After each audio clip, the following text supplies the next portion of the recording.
It looks like Huawei's P series is here to stay in Canada. The P20 and P20 Pro will be making their Canadian debut later this year with a triple rear camera that will certainly make you look twice. And we got to take a first look at both devices at an event in New York City.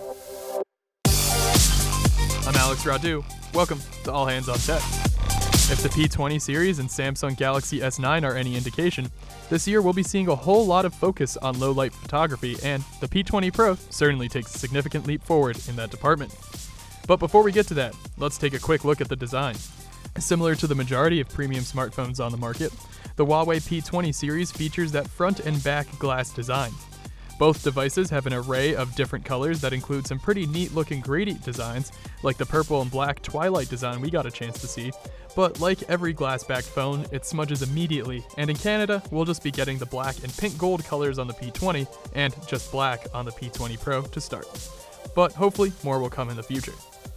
For its display, the P20 series has the same iPhone X notch look on its 5.8 and 6.1 inch screens respectively, with a fingerprint sensor at the very bottom. I don't love this spot for the fingerprint sensor, as I'd rather all phones move to a fingerprint sensor on the back. But that's just personal preference. But the real selling point with both P20 devices will be the camera. Huawei is pushing hard on this subject, calling it master photography powered by AI.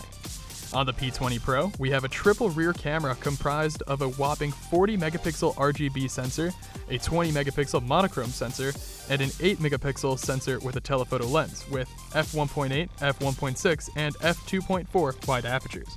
Meanwhile, the P20 has a dual rear camera with a 12 megapixel sensor and a 20 megapixel monochrome sensor. Both devices have a whopping 24 megapixel selfie camera.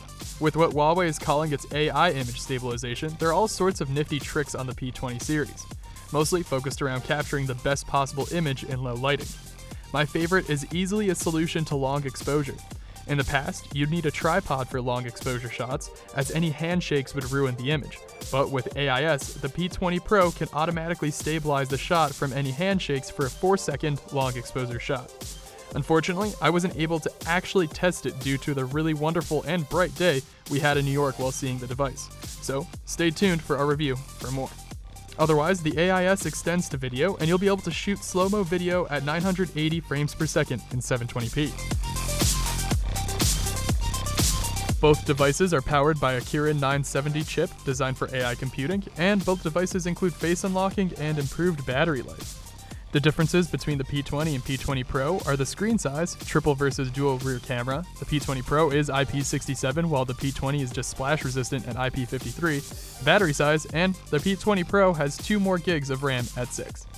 While Canadian availability is yet to be announced, the P10 last year came to Canada in June after a March release, so expect a similar timeframe.